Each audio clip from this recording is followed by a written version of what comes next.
కాబట్టి మరి దేవుని యొక్క ఆ యొక్క విధానాలను మనం జాగ్రత్తగా పరిశీలించాలి. इसलिए प्रभु के उस नियम को हम बड़े ध्यानपूर्वक सुनेंगे। క్రైస్తవ్యం అంటే అర్థం ఏంటంటే లోబడటం. मसीहत्व का मतलब क्या है कि अधीन होना, झुक जाना। లోబడాలి పిల్లలు. झुकना है, प्रभु के अधीन होना है, లోబడాలి. अधीन होना है। లోబడని జీవితము దేవునికి ఎంతో మరి అప్రియంగా ఉంటుంది. जो प्रभु के अधीन नहीं होता वो प्रभु को बिल्कुल नहीं भाता। కాబట్టి इसलिए మనం జాగ్రత్తగా గమనిస్తే हम ध्यान से सुनेंगे तो ప్రభువు వారు ఏమని చెప్పారంటే యేసు ప్రభువు వారు प्रभु यीशु ने क्या कहा कि మీరు ప్రార్థించాలి అని. आप प्रार्थना करना है। మన జీవితంలో ప్రార్థన అనేది చాలా ప్రాముఖ్యమైనది. हमारी जिंदगी में प्रार्थना सबसे बड़ी बात है। తర్వాత उसके बाद మీరు ఏం వింటున్నారో జాగ్రత్తగా గమనించండి. आप जो सुनते हैं बड़ी ध्यान से सुनो करके बताता है। వినడం అనేది చాలా మరి ప్రాముఖ్యమైనది. सुनना भी बड़ी जरूरत की बात है। మరి ఈ దొడ్డిలో అనేకమైన గొర్రెలు చేర్చబడాలన్నారు. इस भेड़शाला में कई सारी भेड़ों को लाना है करके बोला। వచ్చి సహవాసంలో క్రమం నేర్చుకోవాలి. इसलिए कलिसिया में आके संगति में नियम को सीखना चाहिए। సంఘం లేని వారి క్రమం जिसके पास कलिसिया नहीं है वो बिना नियम का है। అంటే వాడు ప్రార్థిస్తారు, यानी कि वो प्रार्थना करते हैं, प्रार्थना तो करते हैं, बाइबल भी पढ़ते हैं, लेकिन नियम नहीं मालूम, नियम नहीं पता। अगर नियम मालूम होना है, एक अच्छी संगति होनी चाहिए। ఆ యొక్క మేలు మిలాప్ అంటే సమాధానం. एक दूसरे के बीच में मेल मिलाप होनी चाहिए। మన ఇంట్లో కూర్చున్నప్పుడు అక్కడే ఉంటాం. अब हम घर में होगा तो अकेले ही होंगे, స్వతంత్రంగా తిరుగుతాం. अपने मन मर्जी के अनुसार करेंगे, वो हमारा घर है बोल के, हमारे बच्चे के अनुसार। लेकिन कलिसिया में आने के बाद तो धीरज धरना होगा, एक दूसरे को सहना, తగ్గించుకోవడం, लोग अधीन होना ప్రేమించుకోవడం, और एक दूसरे से प्यार करना। మరి ఇవన్నీ కూడా మనకి నేర్పుతారు. ये सभी बातें हमको सीखने को मिलेगा, నేర్పుతారు. सीखने को मिलेगा। విశ్వాసం सुनने से विश्वास बढ़ती है। యేసు వారు ఏమన్నారంటే मसीह यीशु ने क्या कहा? ఇంకా కొన్ని గంటలకి యేసు తన ప్రాణాన్ని శిలువలో అర్పించబోతున్నాడు. और कुछ ही घंटों के बाद प्रभु यीशु मसीह अपने प्राण को क्रूस में त्यागने वाले हैं। తన ఇష్టానుసారంగా శిలువలో తను బలైపోబోతున్నాడు. अपने मन की इच्छा के अनुसार क्रूस में बलि होने जा रहे हैं। ఎందుకంటే क्योंकि తన గురించి రాయబడినటువంటి మాటలు నెరవేరాలి. क्योंकि उसके बारे में जो भी बातें लिखी हुई है वो सारे पूरा होना है। ఆయన మాటలను నెరవేర్చడానికి వచ్చిన దేవుడు. वो अपनी वादों को पूरा करने के लिए आया हुआ है। ఆయన ఎందుకు భూమి మీదకి వచ్చాడో ఆయన తెలుసు. वो क्यों धरती पर आए हैं उनको पता है। ఆయన ఏం చేయాలో ఆయన తెలుసు. वो क्या करना चाहिए था उनको वो भी मालूम है उनको। ఆయన మానవ మధ్యలో ఎలా సాదృశ్యంగా ఉండాలో ఆయన తెలుసు. इंसान के बीच में किस प्रकार का सादृश्य बन के रहना था वो भी पता था। ఆయన శిష్యులను తీసుకొని अपना चेलों को लेकर గెత్సేమనే తోటలోకి వెళ్ళాడు. गेत्सेमनी बाग में गया। ఇక ఆఖరి సమయం ఇది. वो अंतिम घड़ी थी। ఈ భూమి మీద ఆయన సజీవంగా జీవించడానికి కొన్ని ఆఖరి గడియలు. वो इस धरती के ऊपर जीवित तौर पर घूमने के लिए अंतिम समय था। वो శిష్యులు తీసుకుని ఎందుకు గెత్సేమనే తోటలోకి వెళ్ళాడంటే चेलों को लेकर क्यों गेत्सेमनी बाग में गया था? ప్రార్థించడానికి వెళ్ళాడు. क्यों गया? प्रार्थना करने के लिए गया था। प्रार्थना करने के लिए गया था। इसलिए మరి మత్తయి సువార్త 26వ అధ్యాయము मत्ती सुसमाचार 26वें अध्याय జాగ్రత్తగా అందరూ తీయండి. सब लोग खोलेंगे। మత్తయి సువార్త मत्ती सुसमाचार 26వ అధ్యాయంలో 26वें अध्याय में చూడండి. देखिए ఆయన 36 నుంచి కనుక మనం చదువుకుంటూ వస్తే 36वें वचन से अगर हम पढ़े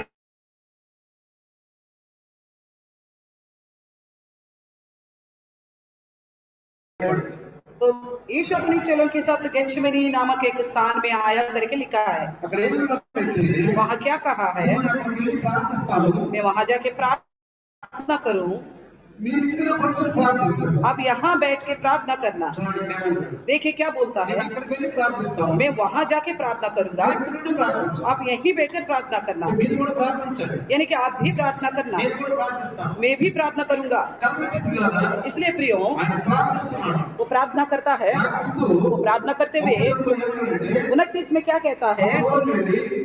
సాధ్యపడి నా తండ్రి సాధ్యపడి నా ఎదురు తగ్గిపోయాము. फिर वहां थोड़े और आगे बढ़कर मुखे बल गिरा और ये प्रार्थना की कि मेरे पिता यदि हो सके तो ये कटोरा मुझसे टल जाए। ఇది మనకు ఏం చెప్తుందంటే ये क्या सिखाता है? మనకు వచ్చిన సమస్య ఇది. हमारे पास जो समस्या आती है, ఏ సమస్య వచ్చినటువంటి कोई भी समस्या आ गया, ఆ సమస్య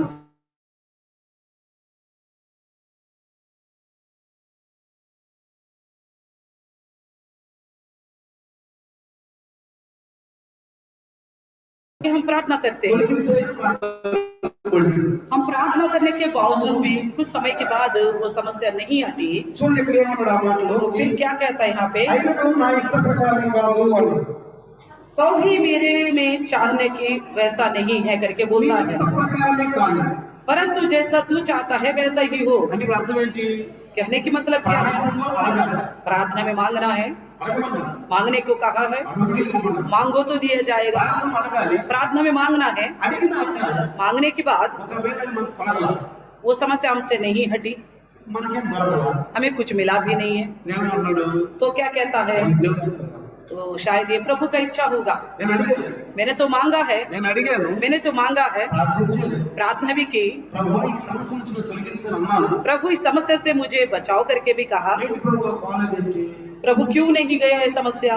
దేవునికి ఏదో ఇందులో ఒక ప్రణాళిక ఉంది, हाँ, इसका मतलब परमेश्वर का कुछ योजना है इसमें, అంటే ఏదో ప్రణాళిక ఉంది. यानी कि कुछ योजना है। అది మనం దేవుడితో ఇంకా అడగటం నేర్చుకోవాలి. इस तरह समझकर प्रभु में और भी मांगना को सीखना चाहिए। మనం ప్రార్థిస్తున్నప్పుడు जब हम प्रार्थना करते हैं, ఆ ప్రార్థన పరలోకానికి వెళ్ళదు. वो प्रार्थना स्वर्ग में पहुंचेगी। అందుకని इसलिए పౌలు గారు ఏమంటారంటే, पौलुस क्या कहता है, మీరు నా కొరకు ప్రార్థించండి, आप मेरे लिए प्रार्थना कीजिए, నేను బాగా వాక్యం చెప్పడానికి మార్గం తెరవాలని ప్రార్థించండి. मैं अच्छी तरह वचन बताने के लिए मार्ग खुल जाए इसके लिए प्रार्थना कीजिए, వాక్యం చెప్పే ధైర్యం కోసం ప్రార్థించండి. वचन सुनाने का हिम्मत हमारे पास हो इसके लिए भी प्रार्थना कीजिए। ప్రార్థించమన్నాడు. प्रार्थना करने को कहा है, కొంచెం ప్రార్థించండి. एक दूसरे के लिए प्रार्थना कीजिए, ఆ ప్రార్థన బలంగా ఉంది. वो प्रार्थना बड़ी सामर्थ्य से होगा।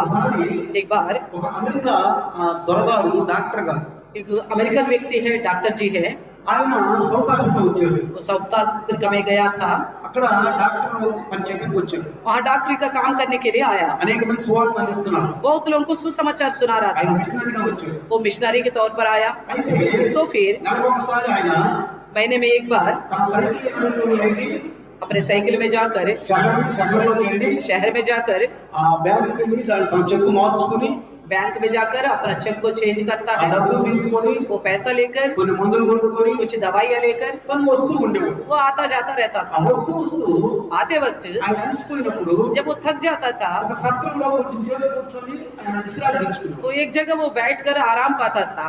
ఒక 5 దొంగలు ఉన్నారు వాళ్ళు, तो 5 जो चोर थे, ఈ యొక్క దొరగారిని అంటే ఈ డాక్టర్ గారిని అంటే మిషనరీ గారిని పరీక్షించారు. तो इस डॉक्टर को परखना चाहा। ఓహో ఈయన రోజు ప్రతి నెలలో డబ్బులు తీసుకొస్తాడు అన్నమాట. हाँ, हर महीना इस समय ये पैसा लेने के लिए आता है, డబ్బులు తీసుకొస్తాడు. पैसा लेके आता है। అయితే ఒక పని చేద్దాం. तो फिर ये काम करेंगे, ఈయన విశ్రాంతి గదిలో విశ్రాంతి తీసుకున్నప్పుడు जब ये आराम करता रहेगा, అక్కడికి వెళ్ళి वहाँ जाके ఇతను కొట్టి इनको मारेंगे, ఆ డబ్బులను తీసుకుంటాడు वो सारा पैसा छीनेंगे। అని ప్లాన్ చేస్తాడు. इस तरह प्लान करके गए। అయితే तो फिर ఇంతలో ఏం జరిగిందంటే इतने में क्या हुआ, ఆ 5 దొంగల్లో ఒక దొంగ దొంగొచ్చు. वो 5 चोरों में से एक चोर को बीमारी हो गई। జాగ్రత్తగా వినండి. ध्यान से सुनना, ప్రార్థన అంత అవశ్యకం, జాగ్రత్తగా వినండి. प्रार्थना कितनी आवश्यकता है, ध्यान से सुनिएगा। అయితే तो फिर అతను ఒక మిషన్ హాస్పిటల్లో చేర్చబడ్డాడు. वो एक सरकारी हॉस्पिटल में शामिल हो गया। అయితే तो फिर అక్కడ ఈ అమెరికా మిషనరీ వైద్యం చేస్తున్నాడు. उस जगह में ये जो डॉक्टर था अमेरिकन का, वही इलाज करने वाला था। అంటే బాగా చక్కగా ఆయనకి డాక్టర్ చేసి ఆయన వైద్యం చేసి బతికించాడు. तो उस डॉक्टर ने अच्छी इलाज किया और उस चोर को बचा लिया। అయితే ఆయన చూశాడు, उसने देखा, చాలా ఆశ్చర్యపోయాడు. बहुत अचंभा हो गया। అరే ఈయనే కదా మనం చంపాలనుకుంది, अरे हमने इसी को तो मारना चाहा था, ఇతనే కదా మనం చంపాలనుకుంది. इसी डॉक्टर को हमने मारना चाहा వెంటనే था। ఆయన చేయి పట్టుకొని तुरंत उसका हाथ అయ్యా, पकड़कर, నన్ను క్షమించండి, भाई मुझे क्षमा कीजिए, నన్ను క్షమించయ్యా, मुझे क्षमा कीजिए, మేము నీ ప్రాణం తీయాలనుకున్నావు కానీ నీవు నా ప్రాణాన్ని కాపావు. हमने तो आपका जान लेना चाहा मगर आपने मेरी जान को बख्शा है करके మేము बोला। నీ ప్రాణం తీయాలనుకున్నావు, हमने तो आपका प्राण लेना चाहा, నా ప్రాణాన్ని కాపాడు. आपने तो हमारा प्राण को बचाया। నా ప్రాణం ఎందుకు తీయాలనుకున్నాను? उन्होंने कहा डॉक्टर ने मेरे प्राण क्यों लेना चाहते थे? అయ్యా, ప్రతి నెల మీరు మే నెల 2వ తారీఖున మీరు పట్టణానికి వెళ్ళి ఆ చెక్కు మార్చుకుని ఆ డబ్బు తీసుకొస్తూ ఉంటారు. हमने आपको देखा है हर महीना मई में 2 तारीख को आप चेक चेंज करके पैसा लेके आते हो। అయితే నేను చూసాను, हमने देखा है, మేము 5 हम 5 चोर మేము దొంగలు కూడా 5 हम तो चोर लुटेरे थे। మిమ్మల్ని ఎట్లన్నా కానీ ఆ సత్రంలో విశ్రాంతించినప్పుడు మిమ్మల్ని కొట్టి డబ్బులు తీసుకున్నాం. हमने सोचा जब आप आराम करोगे तब आपको मारेंगे और पैसा ले जाएंगे, सोचा था। అయితే ఒక రోజు మీరు సత్రంలో విశ్రాంతి తీసుకుంటున్నారు, एक दिन आप आराम कर रहे थे, తో నిద్రపోతున్నారు, आप सो रहे थे, మేము వచ్చాము. हम आए, మిమ్మల్ని కొట్టి आपको मारा, మీ డబ్బులు తీసుకోండి. आपका पैसा लेंगे बोल के। అయితే మేము వచ్చినప్పటికీ जब हम आए थे 26 మంది కత్తులు బడిసి చుట్టూ కాపలాగా ఉన్నారు. 26 लोग जो है तलवार और ईंटें लेकर आपके चारों ओर खड़े थे। 26 మంది 26 लोग కత్తులు బడిసి తీసుకొని तलवार और बल्ला लेकर మీ చుట్టూ కాపలాగా ఉన్నారు. आपके चारों ओर चावनी कर रहा था। మేము చూసి భయపడ్డాం. हमने देख के डर गया, మేము చూసి భయపడ్డాం. हम डर गए, మేము వెళ్ళిపోయాం. तुरंत हम पीछे हट నేనే కాదు, गए। हमें नहीं, మామూలు ఒకరు ఉన్నవారు కూడా చూశారు. हमारे साथ जो थे उन्होंने भी देखा।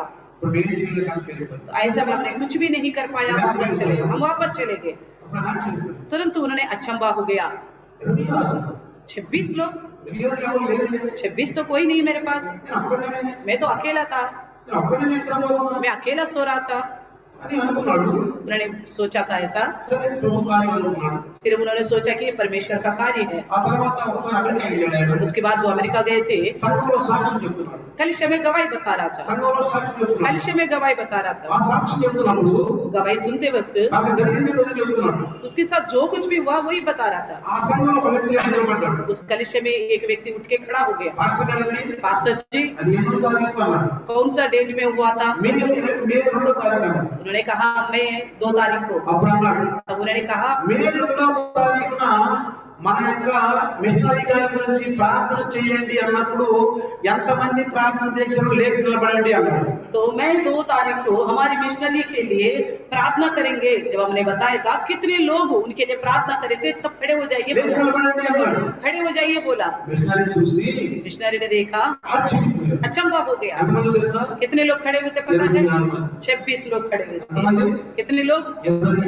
26 लोग खड़े थे। చూసారా పిల్లలు? देखा प्रियो, ఒకరి గురించి ఒకరు ప్రార్థన చేస్తారు. एक दूसरे के लिए प्रार्थना करना कितना जरूरी है। మన గురించి మనం ప్రార్థన చేస్తాం. हम अपने लिए तो प्रार्थना करते ही మన हैं, పిల్లల గురించి ప్రార్థన हम చేస్తాం. अपने बच्चों के लिए प्रार्थना करते మన हैं, ఉద్యోగాల గురించి ప్రార్థన अपने చేస్తాం. नौकरी के लिए भी प्रार्थना करते हैं, మన ఆర్థిక పరిస్థితి గురించి ప్రార్థన हम చేస్తాం. आर्थिक तंगी के को लेकर भी प्रार्थना కానీ करते हैं। ఇతరుల అవసరం గురించి ప్రార్థిస్తాం.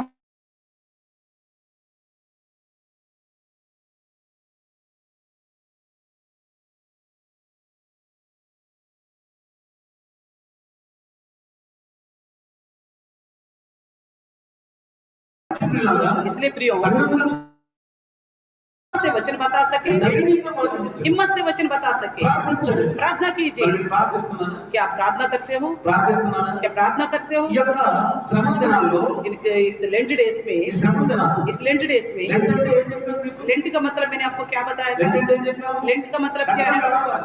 नजदीक आना है, दुख के साथ मृत्यु, प्रायश्चित। మనము దుఃఖంతో ప్రార్థన చేయాలి. हम बड़ी दुख से प्रार्थना करनी है। దుఃఖం అంటే ఎందుకు దుఃఖం? किस बात के दुख है?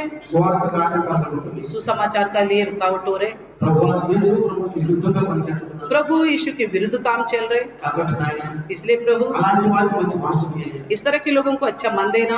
మనలో ఏమన్నా తక్కువదనాలు ఉంటే अगर हमारे अंदर कोई कमी है तो ఇది సరిచేసుకునే సమయం. ये सुधारने का समय है, ప్రాయశ్చిత్తం చేసుకునే సమయం. प्रायश्चित करने का समय है। ఇప్పుడు ఏమైనా మాకు లోటు ఉంటే हमारे अंदर कुछ कमी है तो ఈ 40 దినాల తర్వాత ఆ లోటు మనలో ఉండకూడదు. इस 40 दिन के बाद उस तरह का कमी दोबारा नहीं होनी चाहिए। ఇప్పుడు ఈ 40 దినాలు మనం దేవుని దగ్గర ఉంటున్నాం. हम इस 40 दिन जो है परमेश्वर का निकट होते जा रहे हैं। ప్రతిరోజు సాయంకాలం వాక్యం వింటున్నాం. हर दिन शाम को वचन सुनते हैं, ఉపవాసాలు ఉన్నాం. उपवास रहते हैं, ప్రతి బుధవారం ఉపవాసాలు ఉన్నాం. हर बुधवार को भी उपवास रहते ప్రతి हैं, శుక్రవారం ఉపవాసం ఉంటున్నాం. हर शुक्रवार को उपवास रहते हैं। మరి ఎంతవరకు మీరు దేవుని గురించి మరి ఆ యొక్క విజ్ఞాపనలో చేస్తున్నారు అనేక మంది కొరకు.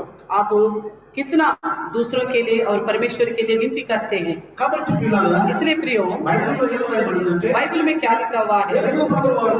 యేసు ప్రభువారు కూడా मसीह यीशु भी యోహాను సువార్త यूहन्ना सुसमाचार 17వ అధ్యాయంలో కూడా 17 अध्याय में देखते हैं, యేసు ప్రభువారు కూడా मसीह यीशु भी ఏమన్నాడో చూడండి. क्या कहा देखिए, ఆయన శిష్యుల కొరకు ప్రార్థించగా ఉంది. उन्होंने चेलों के लिए प्रार्थना किया करके लिखा है। చూడండి ఏమంటాడు? देखिए यहाँ क्या लिखा है, 17వ అధ్యాయం 17 अध्याय 7వ వచనం చదివితే 7वें वचन से पढ़ेंगे तो నీవు నా పలుకునిచ్చిన మాటలు నేను వారికి ఇచ్చి ఉన్నాను. तूने मुझे जो दिए हैं मैंने उनको अपना वचन पहुंचाया है। వాళ్ళ మాటలు అంగీకరించి उन्होंने उन वचन को स्वीकारा है। నేను నీ ఎదుటికి బయలుదేరి వచ్చానని मैं तुम्हारे पास से आया हूँ बोल के నిజంగానే सच्ची में जान लिया है। నీవు నన్ను పంపితేనండి आपने मुझे भेजा है करके उन्होंने विश्वास किया। इसलिए నీవు నాకు అనుగ్రహించినవన్నీ जितने तूने मुझे दिए हैं నీ వల్ల కలిగినవన్నీ వారికి కలిగి ఉన్నాను तेरी ओर से हुआ करके उन्होंने जान लिए నేను हैं। వారి కొరకు ప్రార్థన చేస్తున్నాను मैं उनके लिए प्रार्थना करता हूँ। देखा प्रियो ఏమంటున్నాడు क्या कहता है, నేను వారి కొరకు ప్రార్థన చేస్తున్నాను मैं उनके लिए प्रार्थना करता हूँ। కాబట్టి పిల్లరా इसलिए प्रियो ఎవరి కొరకు ప్రార్థన చేశాడు पहले किसके लिए प्रार्थना की है? ఆయన దగ్గరగా ఉన్నాడు जितने उनके निकट थे उनके लिए प्रार्थना की। ఎవరి కొరకు ప్రార్థన చెప్పండి किसके लिए प्रार्थना की बताइए? ఆయన దగ్గరగా ఉన్నాడు उनके निकट जो थे उनके लिए प्रार्थना की। ఎవరైనా దగ్గరగా ఉన్నవాడు कौन थे उनका निकट में? పశ్చాత్తాపం जो पश्चाताप करते हैं। पश्चाताप करते हैं। మనలో ఏ చిన్న పాపం కనపడినా अगर हमारे अंदर छोटी सी भी पाप दिखाई देती है, చిన్న పాపం కనపడినా छोटी सी भी पाप दिखाई देती ఆ है, పాపాన్ని తీసేసుకోవటానికి उस पाप को निकालने के लिए మనం సిద్ధపడాలి हम तैयार रहना है। మనం సిద్ధపడాలి तैयार रहना है। కొంతమంది बहुत से लोग ఆ పాపాన్ని అక్కడే ఉంచుతారు उस पाप को वहीं रखते हैं। ఆ పాపాన్ని అక్కడే ఉంచుకుని उस पाप में रहकर ఇట్లా ఎన్ని 40 దినాలు పోయినాయి వాళ్ళ జీవితాల్లో इस प्रकार का 40 दिन कितना भी चला गया ఎన్ని होगा, 40 దినాలు పోయినాయి వాళ్ళ पता नहीं జీవితాల్లో कितनी 40 दिन इस प्रकार चला गया। ఆ ఎప్పుడు కాదు ఇంటికి जैसे थे वैसे ही है। మళ్ళీ 40 దినాలు వస్తాయి फिर 40 दिन आएंगे, 40 దినాలు పోతాయి फिर 40 दिन चला जाएगा। వాళ్ళ జీవితంలో మార్పు ఉండదు उनकी जिंदगी में बदलावट नहीं होगी, వాళ్ళ పరివర్తనలో మార్పు ఉండదు उनकी चाल चलन में बदलावट नहीं వాళ్ళ होगा, వేషధారణలో మార్పు ఉండదు उनके पहनाव में चाल बदलावट नहीं होगा, వాళ్ళ యొక్క నడకలో మార్పు ఉండదు उनके चलने में बदलावट नहीं होगा, వాళ్ళ మాటల్లో మార్పు उनकी ఉండదు बातों में ना बदलावट మరి होगी। 40 దినాలు దేనికండి फिर ये 40 दिन किस लिए हैं? ఎందుకు ఈ 40 దినాలు क्यों ये 40 दिन का उपवास? ఎందుకంటే क्योंकि 40 దినాలు కాబట్టి ఆచరిద్దాము तो 40 दिन उपवास है, बस एक आचरण के तौर पर करते हैं। నలుగురితో కలిసి ప్రార్థిద్దాము 4 लोगों के साथ मिलकर प्रार्थना కాబట్టి करेंगे। हो सके మీరు तो 40 దినాలు ప్రార్థన చేసే క్రైస్తవులను చూడండి 40 दिन की जो उपवास की प्रार्थना करते हैं उन लोगों को देखिए। ముందు అందరూ చూస్తారు पहले उनको देखा होगा आपने, తర్వాత కూడా చూడండి उसके बाद भी देखिए వాళ్ళలో వాక్యం ఉండదు उनके अंदर कोई वचन नहीं होता, కనపడదు दिखता नहीं है कुछ भी। क्यों? వాళ్ళ శాస్త్రం ద్వారా उनके व्यवहार के द्वारा पता चलता అందరూ है। దేవుని అంటే इसलिए क्या कहता है यहाँ पे, నేను వారి కొరకు ప్రార్థన చేస్తున్నాను मैं उनके लिए प्रार्थना करता हूँ, లోకం కొరకు ప్రార్థన చేయట్లేదు दुनिया के लिए मैं प्रार्थना नहीं करता हूँ। ఎందుకంటే చూడండి మాట क्यों कहता है ये बात? देखिएगा क्या कहता है, నేను వారి కొరకు ప్రార్థిస్తున్నాను मैं उनके लिए प्रार्थना करता हूँ, లోకం కొరకు కాదు दुनिया के लिए नहीं। ఎందుకంటే మాటలు क्यों कहता है, క్రైస్తవులు అనేవాళ్ళు जो मसीह है, ప్రభువు నమ్ముకున్న వాళ్ళు जो प्रभु पर भरोसा करते हैं, వాళ్ళలో మార్పు రావాలి उनके अंदर पहला बदलावट आनी चाहिए। వింటున్న మనకు మార్పు రావాలి सुनने वाला हमारे अंदर बदलावट आनी चाहिए। ఉపవాసం ఉన్న మనకు మార్పు రావాలి जो उपवास रखते हैं हम लोगों के अंदर बदलावट होनी चाहिए। మనలో మార్పు రావాలనుకోండి अगर हमारे अंदर बदलावट नहीं आया మరి ప్రపంచంలో జనానికి ఎట్లా మార్పు వస్తుంది तो दुनिया में लोगों के अंदर कैसा बदलावट आएगा? ఎలా మార్పు వస్తుంది कैसे बदलावट आएगा? ఏడో మార్పు రావాలని ఎట్లా కనిపిస్తామని భాషగా అనొచ్చు आप कह सकते हो इन लोगों के अंदर बदलावट को हम कैसे पहचानेंगे? నేను ఎప్పుడు చెప్తా ఉంటాను मैं हमेशा कहता रहता हूँ, బైబిల్ ద్వారా మనుషులను చూడండి बाइबल को देखो फिर मनुष्यों को देखो, బైబిల్ ద్వారా లోకాన్ని చూడండి और बाइबल को देख के दुनिया को देखो, బైబిల్ ద్వారా ఇల్లు వారిని చూడండి बाइबल को देखो फिर आसपास के लोगों को देखो, బైబిల్ ద్వారా నీ భక్తిని చూడు और बाइबल का वचन को लेकर आपका पति को देखो, బైబిల్ ద్వారా నీ భార్యను చూడు बाइबल का वचन को लेकर ही आपका पत्नी को देखो, బైబిల్ ద్వారా నీ బిడ్డలను చూడు बाइबल का वचन को लेकर आपका बच्चों को देखो, బైబిల్ ద్వారా నీ యొక్క బంధుమిత్రులను చూడు और बाइबल के द्वारा ही अपने रिश्तेदारों को देखो, బైబిల్ ద్వారా నీ స్నేహితులను చూడు बाइबल को लेकर ही आपके दोस्तों को देखो, బైబిల్ ద్వారా నీ ఆఫీసులో కొలిక్స్ చూడు बाइबल को देखकर आपका कोलिग्स को देखो। బైబిల్ యొక్క జీవితం అంతా ఉండాలి क्या बाइबल के अनुसार का जिंदगी उसके अंदर है? వాళ్ళందరూ నమ్మవచ్చు क्या अन्य जाति हो सकते हैं? క్రీస్తు నమ్ముకోవాలి उन्होंने मसीह पर भरोसा नहीं किया, వాళ్ళ బైబిల్ లేదు. उनके अंदर बाइबल नहीं है, బైబిల్ లేదు. बाइबल नहीं है। క్రీస్తు నమ్ముకున్నారు हमने तो मसीह पर भरोसे किए हैं, క్రైస్తవులు हम मसीह कहलाते हैं, క్రైస్తవులు పేరు పెట్టుకున్నారు मसीह करके नाम रखे हैं। వాళ్ళలో క్రైస్తవ్యం ఉందా क्या उनके अंदर मसीह का तत्व है? వాక్యం ఉందా क्या वचन है? కాబట్టి పిల్లలా इसलिए प्रिय వాళ్ళు మనం ఏం చేయాలి ऐसा लोगों को हम क्या करें? ఏం చేయాలి చెప్పండి क्या करें बताइए? చెప్పాలి उनको बताना होगा, వాళ్ళు చెప్పాలి उनको बताना है, చెప్పాలి పిల్లలు बताना है प्रियो। మనకెక్కడ పోకూడదు हाँ मैं क्या करना, ये नहीं सोचना అది నిజం రక్షణ కాదు ये सच्ची का उद्धार नहीं है। అయ్యా నువ్వు క్రైస్తవుడు అంటున్నావు आप तो मसीह बोलते हो, అయ్యా నీలో మార్పు లేదు आपके अंदर कोई बदलावट नहीं है। ఎలా చెప్తున్నారంటే మార్పు లేదండి कैसे बताते हो मेरे अंदर बदलावट नहीं, बोल सकते हैं? बाइबल का वचन कहती है, కావాలంటే ఒక వాక్యం చూపించండి चाहिए तो वचन उठा के दिखाइएगा। బైబిల్ తెలియాలి इसके लिए आपको बाइबल पहले से मालूम होना पड़ेगा। बाइबल मालूम होना होगा। బైబిల్ ఎవరు? बाइबल का मतलब कौन? वचन। వాక్యం అంటే ఎవరు? वचन मतलब कौन? దేవుడు. परमेश्वर। ఇది దేవుడికి తెలుసు. यानी कि परमेश्वर के बारे में आपको मालूम होनी चाहिए, దేవుడికి చెప్పాలి. आप बताना होगा। అందుకే యేసయ్య చెప్తున్నాడు. इसलिए यीशु मसीह कहता है ఎక్కడికి వెళ్ళి ప్రార్థన స్థలం ఇక్కడ ప్రార్థన. मैं वहां जाके प्रार्थना करूंगा, आप यहाँ रह के प्रार्थना ఆయన कीजिए। ప్రార్థిస్తున్నప్పుడు जब वो प्रार्थना कर रहा था, లోకంలో స్పష్టంగా రాయబడింది. लोका में अच्छी तरह लिखा हुआ है, దేవుడి దూత వచ్చాడు. प्रभु का दूत आया है, దేవుడి దూత स्वर्गदूत आया, धरती पर आया, ఆయనకి బలం ఇచ్చాడు. उनको बल दिया, ఆయనకి బలం ఇచ్చాడు. उनको बल दिया है। నువ్వు నేను ప్రార్థిస్తున్నప్పుడు अगर आप और हम प्रार्थना करेंगे, దేవుడి దూత నా గృహంలోకి దిగాలి. प्रभु का दूत हमारे घर में उतरना है, గృహంలోకి దిగాలి. हमारे घर में आना है दूत, నాకు బలం ఇవ్వాలి. हमें बल देना है। నీకు బలం ఎక్కువ ఉంది. आपके पास कमजोरी है, నీకు ఎముకల్లో బలం తక్కువ ఉంది. आपकी हड्डियों में कमजोरी है, మొక్కల బాధలు ఉంది. या घुटनों में परेशानी है, నడుము నొప్పి. तो कमर में दर्द है, ఇంకేదో అనారోగ్యం ఉంది. और भी कोई बीमारी हो सकती है। కొంతమంది ఏంటి? वो कुछ लोगों को देखिए, ఇంటి నుంచి బయట నడవలేదు. घर से बाहर नहीं चल सकते, నడవలేదు. नहीं चल सकते, బలం ఎక్కువ. उनके अंदर कमी है। కొంతమందికి బలం ఉంటుంది. कुछ लोगों के पास शक्ति होगी, అయినా ఆ బలం ఉపయోగించదు. फिर भी अपनी शक्ति को इस्तेमाल नहीं करते, బలం ఉపయోగించడు. शक्ति को इस्तेमाल नहीं करते, यानी कि वो लोग आलसी लोग हैं, సోమరిపోతున్నాడు. आलसी है वो। అలాంటి వాళ్ళకి దేవుడు మహాకోపం. ऐसे लोगों से परमेश्वर बहुत गुस्सा करता है, మహాకోపం. बड़ी गुस्सा करता है। కాబట్టి పిల్లరా, इसलिए प्रियो, నీవు ప్రార్థిస్తున్నప్పుడు जब आप प्रार्थना करते हो, దేవుని దూత నీ ఇంట్లోకి రావాలి. प्रभु का दूत आपका घर में आना है, నీ సహాయంలో ఉండాలి. आपको मदद करना है, అంటే నీ ప్రార్థన ఆయనకు నచ్చాలి. यानी कि आपकी प्रार्थना उनको अच्छा लगना होगा। నీ ప్రార్థన ఆయనకు నచ్చాలి. आपकी प्रार्थना प्रभु को भाता हुआ होनी चाहिए। అందుకని చూడండి, इसलिए देखिए, మళ్ళా ఇచ్చిన వివరణలు చూద్దాం. फिर से यीशु मसीह क्या कहता है देखेंगे। 20 వచనం చూస్తే 17-20 యోహాను సువార్త यूहन्ना सुसमाचार 17 अध्याय 20 वचन చూడండి అక్కడ ఏమంటాడు? देखिए वहाँ क्या कहता है। లోకము నమ్మునట్లు తండ్రి నా యందు నీవును నీయందు నేనును ఉండలాగున వారు మన యందు ఏకముగా ఉండవలని వారి కొరకు మాత్రము నేను ప్రార్థించలేదు.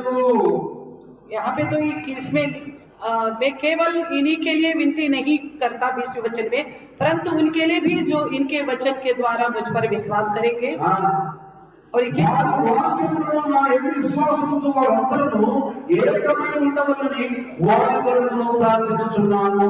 कि वे सब एक हो, जैसा तू मुझे पिता मुझ में है और मैं पिता में हूँ, वैसे ही वे भी हम में हो, जिससे संसार विश्वास करेंगे तू ही ने मुझे भेजा है।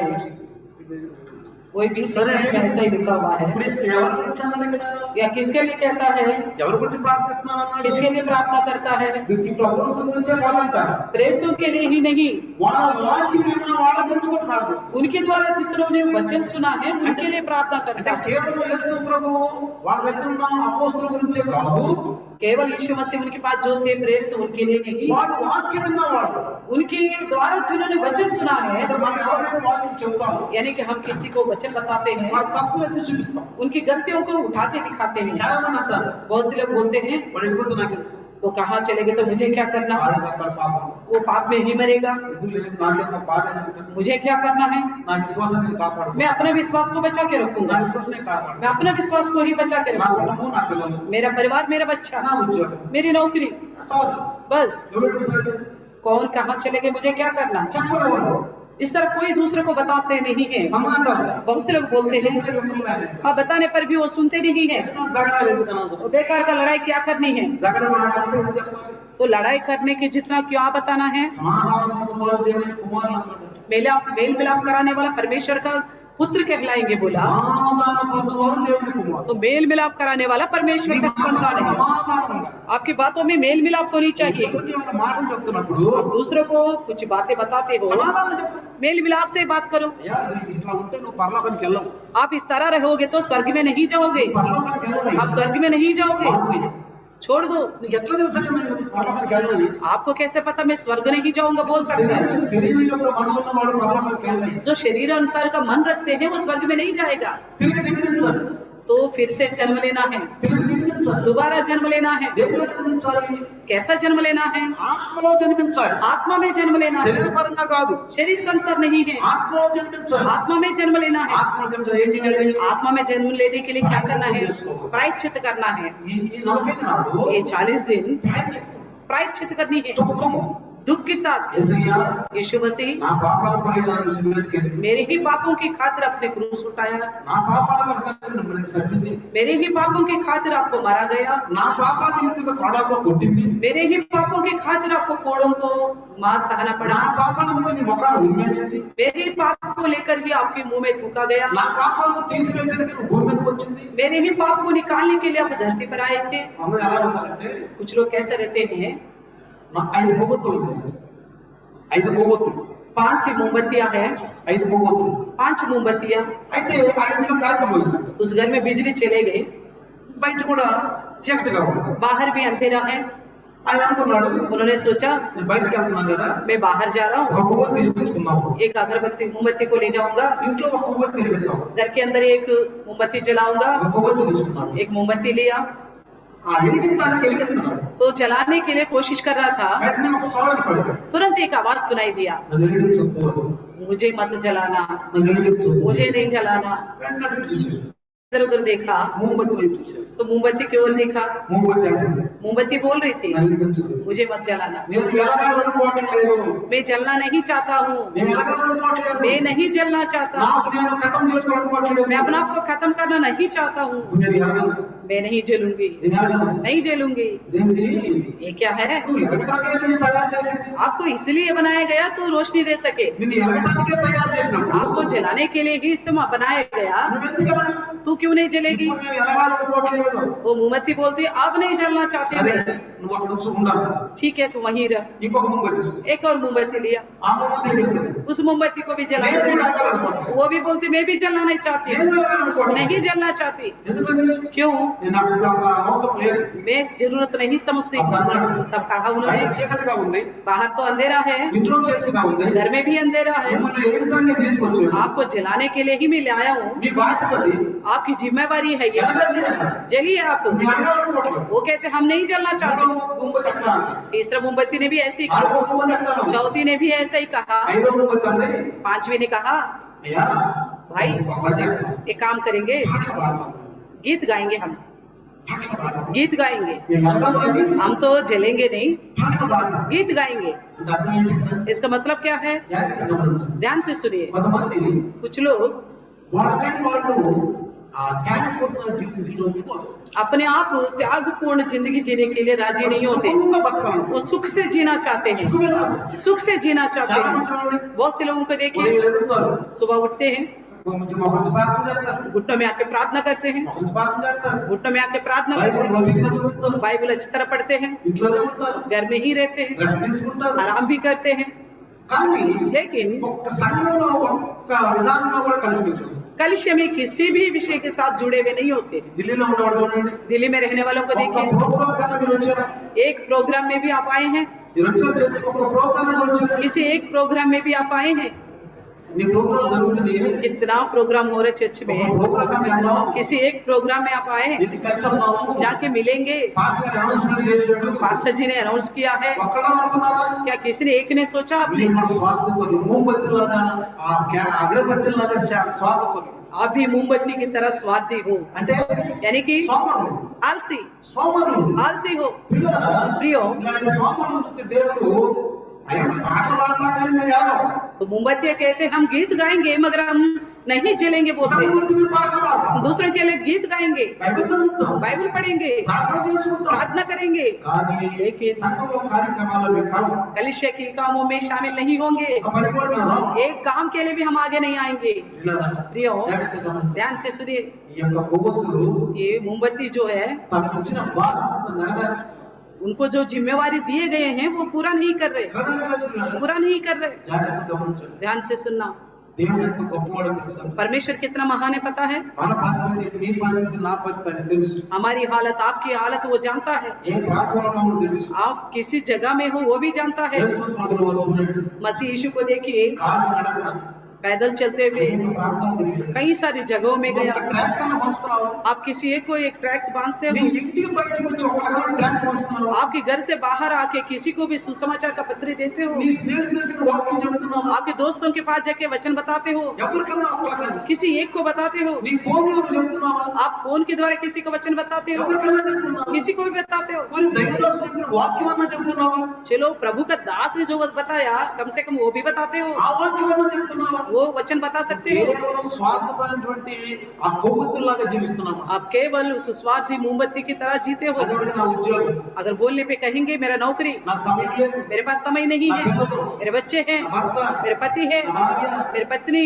ఎక్కడండి कहाँ, మా పిల్లలండి हमारे घर है, చదువుకుంటున్నారండి पढ़ाई कर रहे बच्चे। ఈరోజు నీ జీవితం ఈ రోజు లేకపోతే इतना करते करते आप इस संसार को छोड़ के चले गए तो ఒక వ్యక్తి అంటున్నాడంట एक व्यक्ति ने सोचा, ఇష్టపడి సంపాదించాడు मन मर्जी का अनुसार कमाया తన భార్య కాదు अपने पत्नी के लिए, अपने बच्चों के लिए। అనుకున్నాడంట उसने सोचा ఇంకా టైం ఉందిలే और भी समय है, ఇప్పుడు సంపాదించుకున్నాం अभी और कमाएंगे। తర్వాత అన్ని సంపాదించుకున్నాక सब कुछ कमाने के అప్పుడు बाद ఎవరు అనుకున్నాం तब यीशु मसीह को विश्वास करेंगे। అనుకున్నాడు इतना सोचता ही रहा, జబ్బు వచ్చింది बीमारी आ गई। డాక్టర్ అన్నాడు डॉक्टर ने कहा నాకు చనిపోతాను तू 4 दिन में मरने वाला है। బ్రహ్మాండం వచ్చాను एक पास्टर ने आकर कहा నేను అనుకున్నాను జీవితున్నాను आप क्या सोचते हो अपनी जिंदगी के बारे में? उन्होंने क्या कहा पता है, ఇంకా 3 సంవత్సరాలు నాకు టైం ఉంటే अगर 3 साल मेरे पास समय होता, 3 సంవత్సరాలు 3 साल समय होता। 30 సంవత్సరాలు బతికి ఏం చేశావు 30 साल से जिंदा है, आपने कुछ किया? 30 సంవత్సరాలు బతికి ఏం చేశావు 30 साल से जिंदा होके आपने कुछ किया? 30 సంవత్సరాలు చేయడం 3 సంవత్సరాలు ఏం చేస్తావు आपने 30 साल में जो कर नहीं सका 3 साल में क्या करोगे? నిజంగా నీకు ఆయుష్ ఇచ్చినప్పుడు నేను చేయను अगर आज सच्ची में आपको उम्र बढ़ा भी दिया तो कुछ भी नहीं करोगे आप। ఒక దొంగలాంటి వాడివి. आप सच्ची में एक चोर के जैसा ఒక हो। దొంగవాడు एक चोर है, యేసుని పక్కనే ఉన్నాడు यीशु मसीह के बगल में ही है। ఏమన్నాడు क्या कहता है, అయ్యా నువ్వు బ్రతికించు आप जिंदा हो जाओ, हमें भी जीवित करो, ఇంకా మంచి పనులు చేయాలి और भी हमें काम करना है, और भी चोरियां करनी है। నువ్వు బ్రతికి आप जिंदा हो जाओ, हमें भी बचाओ। ఖచ్చితంగా क्या उसके अंदर पश्चाताप है? బతకాలనుకుంటున్నాడు वो जिंदा रहना चाहता है। क्या पश्चाताप है? पश्चाताप नहीं है। రెండో మాట ఏమంటాడు दूसरा चोर क्या कहता है? क्या कहता है అయ్యా प्रभु నేను కూడా తప్పు చేసిన వాడిని मैंने भी गलती किया हूँ, కానీ నువ్వే తప్పు చేయలేదు मगर आपने कुछ गलती नहीं की, आपने कुछ भी गलती नहीं की। आप निर्दोष है प्रभु। क्यों? ఆయన వాక్యం విన్నాడు उनकी बातों ने सुना उन्होंने। జాగ్రత్తగా వాక్యం విన్నాడు कलिशे में जब आते हैं तो बड़ी ध्यान से वचन सुनना है। కిందకి వెళ్ళాలి పైకి రాను పైకి వెళ్ళాలి కిందకి రాను చేస్తా ఉంటారు बहुत से लोग नीचे से ऊपर, ऊपर से नीचे घूमते रहते हैं, స్థిరంగా కూర్చో स्थिर से नहीं बैठता, అయ్యా చూసుకుంటా ఉంటారు समय को देखते रहते हैं, పక్కన మాట్లాడుతూ ఉంటారు दूसरों से बात करते रहते हैं। వాళ్ళ పని ఏంటంటే उनका काम क्या है कि ఆచరిస్తున్నాం बस हाजिरी लगाया, ఆచరిస్తున్నాం हाजिरी लगाया। అదొకేమన్నాడు वो चोर क्या कहता है? प्रार्थना किया, प्रभु ఈ రాజ్యంలోకి వచ్చినప్పుడు जब वो अपना राज्य में जाएगा జ్ఞాపకం చేసి मुझे स्मरण करो, నన్ను జ్ఞాపకం చేసి मुझे स्मरण करो, నేను కూడా భయంకర తప్పులు చేశానయ్యా. मैंने बहुत भयानक गलती किया हूँ, నన్ను క్షమించయ్యా मुझे क्षमा నువ్వు कीजिए। దేవుని కుమారుడు आप तो परमेश्वर का पुत्र हो, मैंने भरोसा किया हूँ। और क्या कहा? और दूसरा चोर को इन्होंने डांटा है। समझ में आ रहे? हम भी दूसरों को डांटना है, जहाँ डांटने की आवश्यकता है वहाँ डांटना चाहिए, जहाँ प्यार करना चाहिए वहाँ प्यार करना चाहिए, जहाँ खिलाना चाहिए वहाँ खिलाना होगा। अच्छी बात है। और प्यार भी दिखाना है। देखिए ये चोर को प्रार्थना किया, प्रभु से मांगा, पश्चाताप किया, आपकी राज्य में मेरे भी ले लो कहा। आओ परमेश्वर का राज्य में जीना चाहता है। कितने लोग स्वर्गीय जिंदगी जीना चाहता है, कितने लोग स्वर्ग में रहना चाहते हैं। और भी मुझे समय चाहिए। जो समय है उसको क्या करते हैं? जो समय था आपके पास उसको क्या किया? पास्टर जी आपके पास अगर ट्रैक्स हो तो दीजिए, मैं बांटूंगा, मैं बांटूंगा। पास्टर जी ने जो वचन बताया था यूट्यूब में होगा, दूसरों को भेजूंगा, वो भी देखेंगे। उनको फोन करके आप भी लाइव में आइए, लिंक आपको देंगे, लिंक देंगे आपको। क्या इस प्रकार काम कर रहे हो? इसलिए यीशु मसीह ने कहा आप जो कुछ भी सुनते हो बड़ी ध्यान से परखो। కొంతమంది ప్రార్థన చేస్తారు कुछ लोग प्रार्थना करते हैं కానీ మనసులు మారవు. लेकिन मन नहीं बदलता। అందుకని చూడండి इसलिए देखिए మా కీర్తన గ్రంథము भजन संहिता 34వ అధ్యాయం చూడండి ఒకసారి। 34वें अध्याय को देखिए। 34 अध्याय ఆ కీర్తనలో भजन संहिता 34 34वें अध्याय సారి తీద్దాం। एक बार खोलेंगे। కీర్తనలో 34 భజన 34 भजन संहिता 34 13 13वें वचन 34:13 చూడండి 34 చెడ్డ మాటలు పలుకుడు నీ నాలుకను కపటమైన మాటలు పలుకుడు నీ పెదవులను కాచుకొనుము. अपने जीभ को बुराई से रोके रख और अपने मुंह की चौकसी कर जिससे छल की बातें ना निकले। కీడు చేయకున్నది మేలు చేయి. बुराई को छोड़ और भलाई कर। కీడు చేయకు. बुराई मत करो। కీడుకు ప్రతిఫలం చేయకు. अगर कोई बुराई करते तो उसके बदले बुराई मत करो। అది పగ.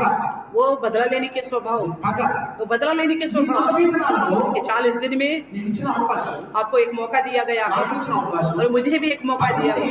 अगर आप बदला लेने वाला स्वभाव है तो उसको खत्म करो। ప్రాయశ్చిత్తం అంటే కావచ్చు. प्रायश्चित का मतलब जलाना। నీవు ఏమైనా బైబిల్ చెప్తుంటే आपके अंदर कुछ बाइबल का विरुद्ध है तो उसको जला दो। రోజు బైబిల్ చదువుతున్నావా? क्या आप रोज बाइबल पढ़ते हो? ఎట్లా చదువుతున్నావు బైబిల్? कैसे पढ़ते हो बाइबल? కంగారు చేస్తారు. कुछ लोग क्या करते हैं, వాక్యాన్ని తీసుకుంటారు. कहीं ना कहीं एक भजन संहिता ले लेंगे, बस पढ़ लेंगे, అదే वो खत्म हो गया।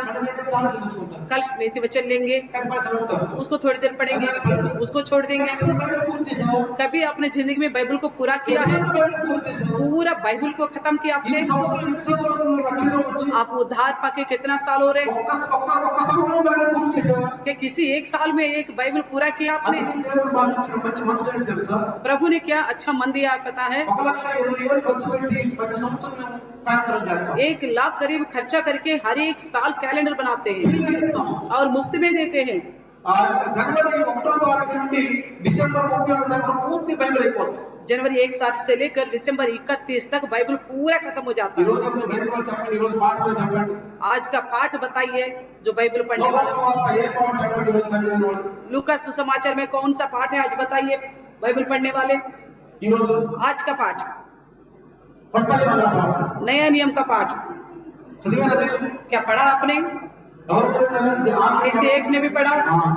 అయిపోయింది ఈ రోజు 1వ అధ్యాయం. लूका पहले अध्याय का आखिरी चरण మరి का। యెహోవా और यहोशू का చెప్పండి. यहोशू का कितने बताइए? చెప్పండి. 10, 11, 12. 10, 11, 12 నిన్న కదా ఈ రోజు ఈరోజు नहीं నిన్న 10, 11, 12 అటు చదువుకుంటాము. इस तरह पढ़ते हुए आना है। చదువుకుంటాం రోజు. बाइबल पढ़ते रहिए रोज రోజు. रोज पढ़ना है। డిసెంబర్ 31 दिसंबर 31 को ఈ బైబిల్ అయిపోతుంది. आपका बाइबल पूरा हो ఈ जाएगा। బైబిల్ నాకు తెలియదు. मैं कितना बाइबल पढ़ा मुझे नहीं पता। కొత్త బైబిల్. ये नया बाइबल है मेरा। దీని గురించి మీరు కొనాలి. तो मैं 800 रुपए में खरीदा తెలుసా? पिछले साल। ఎందుకో తెలుసా? क्यों पता है? డిసెంబర్లో మాట్లాడతాను. जनवरी में शुरू करना है मुझे। జనవరిలో మాట్లాడతాను. जनवरी में शुरू करना है। ఎన్ని బైబిల్ ఉన్నాయి? मैं कितने सारे बाइबल पढ़ चुका అన్ని हूँ, బైబిల్ అయిపోయింది నాకు. कितनी बार पढ़ चुका हूँ। పిల్లరా, प्रियो, దేవుడు మనలో ఉన్నటువంటి వాక్యం మనలో ఉండాలి. अगर परमेश्वर हमारे अंदर है तो वचन हमारे अंदर होने चाहिए। सुनना होगा। ఏది నాది? क्या सुने? దేవుడి యొక్క ఆధ్యాత్మిక మాట్లాడాలి. परमेश्वर के आत्मिक बातों को सुना है। ఇంట్లో కూర్చుంటే మనం బైబిల్ చదువుకుంటాం. घर में बैठने से हम बाइबल पढ़ते हैं, కానీ సంఘంలోకి వస్తే लेकिन कलिशे में आने से వాక్యంలోని అర్థాలు మంచి మంచి తాత్పర్యాలకు అర్థాలు ఉంటాయి. तो वचन के अंदर के गुप्त बातों को हम समझते మీ हैं। అందరికీ తెలుసు. आप सबको पता है। శ్లోకాలు వింటాం. श्लोक को सुनते हैं, కానీ అర్థం మనకు తెలియదు. उसका अर्थ नहीं मालूम, అర్థం మనకు తెలియదు. नहीं मालूम। అర్థం బైబిల్ చెప్తాం.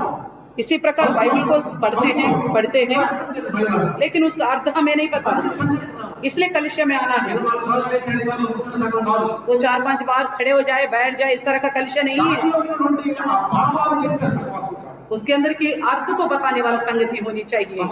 कुछ लोगों को देखिए ఏదో వాక్యం చదువుతారు. पता नहीं कुछ वचन पढ़ते हैं, ఒక కథ తీసుకుంటారు. एक कहानी लेके ఆ కథ చెప్తారు. वो कहानी बता देते ఆ हैं। కథలో ఉన్న ఎలిమెంట్ ఏంటి? उस कहानी के अंदर का विषय क्या है, ఆ కథలో ఉన్న లోపం ఏంటి? उसके अंदर का क्या कमी है, మనం ఏం నేర్చుకోవాలి? हमें क्या सीखना है। మరి ఈరోజు మనం ఏం నేర్చుకున్నాం? आज के दिन हमने क्या सीखा, యేసు మాకు ఏం నేర్పాడు? मसीह यीशु ने हमें क्या सिखाया। ఇక సరిపోతున్నాడు. वो मरने जा रहे हैं, సరిపోతున్న పని ఆయన లేదు. मरने का डर उनके अंदर नहीं था। हमारे अंदर भी डर नहीं होनी चाहिए, मरने का डर नहीं होनी चाहिए। बिना मर के हम स्वर्ग में नहीं जा सकते। मरने का मतलब क्या है पता है? ఎడబాటు केवल एक दूरी है, यानी कि शरीर को छोड़ के जाना, संसार को छोड़ के जाना, अपने प्रियजनों को छोड़ के जाना है। स्वर्ग में रहेंगे हम। इसलिए जो सच्ची में मसीह है मृत्यु से नहीं डरता। सच्ची में मसीह जो है क्या खाए क्या पिए ये नहीं सोचता, कल का क्या होगा करके नहीं चिंता करेगा। बाइबल में लिखा हुआ है इस तरह रहने वाला मसीह नहीं है। जिनके पास वचन नहीं है वो कैसे मसीह हो सकता है? और क्या कहता है यीशु मसीह? प्रार्थना करो। क्या कहता है? प्रार्थना कीजिए। आप यहाँ प्रार्थना कीजिए, मैं वहां प्रार्थना करूंगा। कभी भी देखिए 3 लोग इकट्ठे होंगे, आइए हम प्रार्थना करेंगे, थोड़ी देर प्रार्थना करेंगे, ऐसा नहीं करते। इस संसार की बातों लेके बैठ जाएंगे। कितने लोग ऐसा है बताइए? आइए थोड़ी देर बैठ के प्रार्थना करेंगे। इस तरह का जिंदगी जीने वाला बड़ी थोड़ी लोग हैं। ज्यादातर लोग बैठ के संसार की सारी बातें बताते रहेंगे, और या तो ये करेंगे मोबाइल लेके देखते रहेंगे, ठीक है, विश्वास से उधर बैठेंगे, दूसरा विश्वास से उधर बैठेंगे, एक भाई उधर बैठेगा, बस मोबाइल देखते ही रहेंगे। प्रियो ध्यान से रहिए। अगर 2 जने मिलेंगे आपस में 1 घंटा प्रार्थना करेंगे, 1 घंटा प्रार्थना करेंगे। इस तरह की प्रार्थना करने वाले लोग कलीसिया में चाहिए। उस तरह के लोगों के लिए प्रभु देखता है। देखिए यीशु मसीह क्या कहता है, वो मरने जा रहे हैं। आपकी और मेरी जिंदगी में मृत्यु कब आएगा पता नहीं। क्या पता थोड़ी देर में क्या होने वाला मैं नहीं मालूम। सीढ़ी उतरते वक्त क्या होने वाला मैं नहीं पता, और घर में बैठे हुए उस समय क्या होने वाला मैं नहीं पता। कल का दिन रहेंगे नहीं रहेंगे हमें नहीं मालूम। आइए प्रार्थना करेंगे। कोई नहीं है, मैं 1 घंटा प्रार्थना करूंगा। पास्टर जी के लिए प्रार्थना करूंगा, पास्टर के लिए प्रार्थना करूंगा, कलीसिया के लिए प्रार्थना करूंगा, इस हमारे देश के बड़े नेता लोगों के लिए प्रार्थना करूंगा। लड़ाई झगड़ा हो रहा है उनके लिए प्रार्थना करूंगा। मोबाइल को नहीं देखना, या तो कम देखिए, मना नहीं कर रहे, और टीवी को भी कम देखिए। इसलिए कहता है इस संसार का डंडना खत्म होने वाला है, खत्म होने वाला है प्रियो, इसलिए सावधान से रहेंगे। आज यीशु ने हमें क्या सिखाया, ये संसार क्या होने वाला है, मुझे क्या करना है। क्या यीशु मसीह ने सोचा क्या खाए क्या पिए क्या पहने, थोड़ी देर में मरने पर हूँ कोई बात नहीं करके सोचा, और क्या प्रार्थना करूं मैं तो मरने पर हूँ ये सोचा था। देखिए प्रियो प्रार्थना करता है, प्रार्थना करने के लिए कहता है, फिर क्या कहता है, क्या प्रार्थना करते हो कि नहीं? देख रहे उनको, आप और मुझे भी देखता है। 6 लोगों को देखने वाला मसीह यीशु आप और मुझे भी देखे। कितने बार आया था उनके पास बताइए, कितने बार आया था? 3 बार आया था। इसका अर्थ क्या है पता है? यानी कि आप प्रार्थना कर रहे हैं या नहीं कर रहे वो प्रभु देखता है। यही हमें सीखना है, प्रार्थना करना सीखना चाहिए। वो देखता है, वो चाहता भी है। क्यों पता है? आपकी भलाई के लिए परीक्षा में ना पड़े। और क्या कहता है? ये परीक्षा निकाल मेरे सामने। अच्छी बात है। बहुत से लोग बोलते हैं हमने कहीं ज्यादा प्रार्थना की, मेरे प्रार्थना नहीं सुना। और क्या परमेश्वर क्या वही सिखाते प्रभु? पहले क्या बोला? आपकी इच्छा हो तो प्रभु इसको हटा। फिर क्या कहता है? मेरी मर्जी नहीं, आपका ही इच्छा पूरा। हम जब प्रार्थना करते हैं हम जो चाहते वो नहीं हुआ, प्रभु आपको धन्यवाद। पता नहीं कौन सी भलाई के लिए आपने रखा, कौन सी भलाई के लिए आपने रखा। प्रभु में चलना चाहिए। और क्या कहता है? मैं आप इनके लिए प्रार्थना करता हूँ, जिन्होंने मेरी बात सुना है उनके लिए मैं प्रार्थना करता हूँ। यानी कि जिनको उनका वचन पता है उनके लिए, मसीह लोगों के लिए प्रार्थना करता है। चाल चलन बदलना है। और क्या कहता है? ఇలా మాట విన్నవాడి గురించి, ఇలా వాక్యం విన్నవాడి గురించి ప్రార్థన. केवल इन्हीं लोगों के लिए नहीं, इनके द्वारा जितनों ने वचन सुना उनके लिए भी, संसार के लिए प्रार्थना करता हूँ। చెప్పాలి మాట.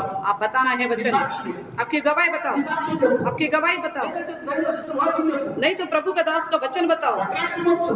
फैक्ट्स बांटो, ఈ లింక్ ఇంకోటి ఇవ్వు.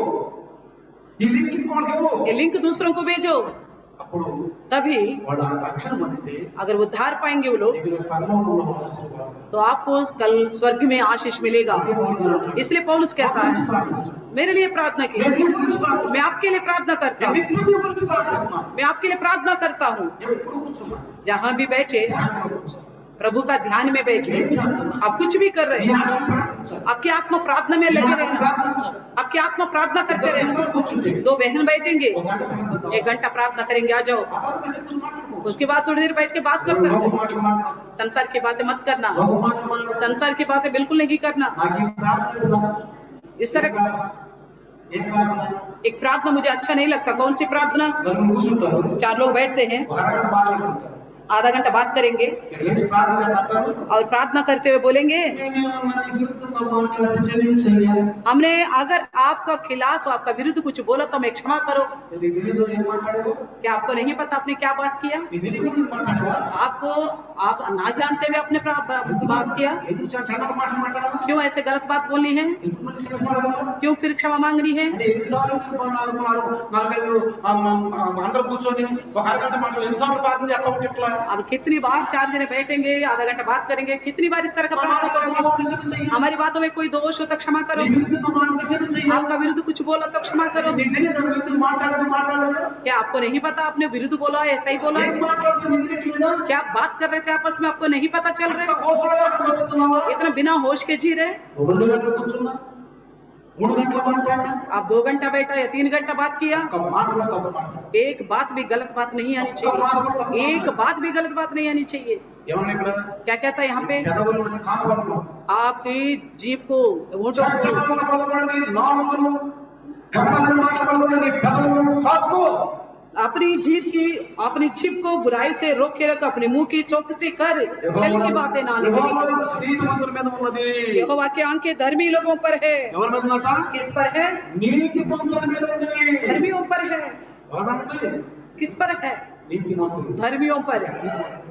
आप धर्मी होना है। అందరూ చూస్తున్నారు. परमेश्वर सबको देखता है, सबको देखता है, పాపులను చూస్తున్నాడు. पापियों को भी देखता है, पवित्रों को भी देखता है, अलग से देखता है, వ్యక్తిగత దృష్టి. अलग से देखता है। ఇలా प्रियो, ఈరోజు ఏం నేర్చుకున్నాము? आज हमने क्या सीखा? ఏం నేర్చుకున్నాము? क्या सीखा हमने? చిన్న ప్రార్థన. आइए छोटा सा प्रार्थना करेंगे, छोटा सा తల प्रार्थना, వంచుదాం. सर झुकाएंगे। ఈరోజు నాకు నాతో మాట్లాడాడు. प्रभु आज का दिन मुझसे बात किया। గెత్సేమనే బాగులో యేసయ్య నాతో మాట్లాడాడు. प्रभु गेत्सेमनी बाग में प्रभु यीशु ने जो किया उसके द्वारा मुझसे बात किया है। నా జీవితంలో ఏదైనా సరిచేసుకో. मेरे जिंदगी में जो सुधारने के विषय है मैं ఈ सुधार 40 దినాలను శక్తి పొందుకుంటా. ये 40 दिनों में मैं आत्मा में बल पाऊंगा। అది కళ్ళు మూసుకుంటా. आइए आंख बंद करके प्रार्थना करेंगे। धन्यवाद प्रभु जी, धन्यवाद। అయ్యా ఇంకా కొద్ది గంటల్లో నువ్వు చనిపోయే సమయంలో थोड़ी देर में आपकी मृत्यु होने वाला था प्रभु। గచ్చమని తోటలో ఆయన శిష్యులు తీసుకెళ్ళి गेत्सेमनी बाग में चेलों के साथ गया, ప్రార్థించుకోమన్నాడు. प्रार्थना करने जा रहे ప్రార్థన చేయకపోతున్నాడు. हैं, प्रार्थना सिखाने जा रहे हैं। చనిపోతానికి మీకు భయం లేదు. अब डर, मरने का डर नहीं था आपको, ప్రార్థన. प्रार्थना के लिए నువ్వు నేను सिखा। ప్రార్థిస్తాను, మీరు ప్రార్థించండి. देखो मैं प्रार्थना करता हूँ, आप भी प्रार्थना करो। శోధనలో పడకుండా ప్రార్థించండి. परीक्षा में ना पढ़ो इसके लिए నువ్వు प्रार्थना करो। ప్రార్థిస్తే నీకు ఆత్మకు రాదు. अगर आप प्रार्थना करोगे तो आपके सामने परीक्षा नहीं నువ్వు आएगी। ఒక పాస్టర్ గారి గురించి కొంతమంది ప్రార్థిస్తున్నప్పుడు देखो एक पास्टर के लिए कुछ लोग प्रार्थना कर रहे ఆ थे, దుండగులు ఆయన మీద ఆక్రమణ చేయకుండా वो डाकू लोग उनके ऊपर आक्रमण नहीं कर सके। 26 మంది ప్రార్థిస్తున్నారు. 26 लोग प्रार्थना कर रहे थे, 26 మంది కత్తులు తీసుకుని చుట్టూరు నిలబడ్డారు. तो 26 लोग तलवारें लेके उस दास की चारों तरफ खड़ा। దొంగలు వెళ్ళిపోయారు. चोर भाग गए हैं, भाग गए हैं। ఇదిగో ప్రాణం తీస్తున్న అతనికి ప్రాణం పెట్టాడు. तो प्राण को निकालने वाले को प्राण दे दिया। అయ్యా నేను ప్రాణం లేదు, మా ప్రాణం పెట్టావు. ओ मैंने तो आपका जान लेना चाहा, आपने मुझे जान दिया। ఇతరుల యొక్క ప్రాణాన్ని రక్షించడానికి వాళ్ళకి రక్తవాలాగా ఉండాలి. हम दूसरों का प्राण का बचाने का रखवाला होना चाहिए। అందుకే అంటున్నాడు, इसलिए कहता వీళ్ళ है గురించి ప్రార్థిస్తాను. ప్రార్థిస్తున్నాను मैं इनके लिए प्रार्थना करता हूँ ఎందుకంటే నా మాటలు అందించాను क्योंकि मैंने बातें इनको कहा है ఈయన గురించి కాదు इनके लिए ही नहीं ఈయన వాక్యం విన్న వారి గురించి ప్రార్థిస్తున్నాను इनके लिए इन्हों के द्वारा जितने वचन सुना उनके लिए भी प्रार्थना करता हूँ దేవుడి పని చేయాలి इसलिए प्रियो हमें प्रभु का काम करनी है మన సోమరిపోతుల్లో ఉండకూడదు वो आलसी बन के नहीं रहना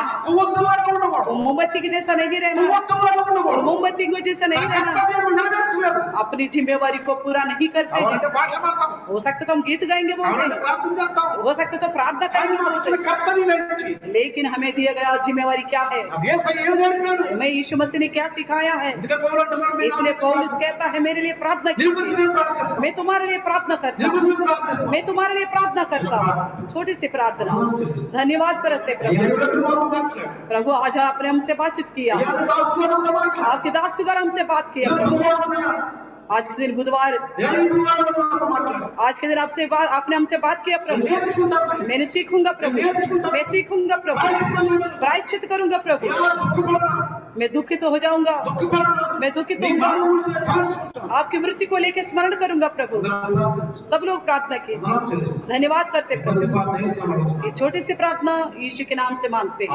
आमीन प्रभु यीशु मसीह का महान कृपा पवित्र आत्मा का सहभागिता आज और कल युगाओं युग तक सदा काल इम्मानुएल बन के रहे हालेलुया हालेलुया अंदर की वंदनालम्मा सबको प्रेज द लॉर्ड।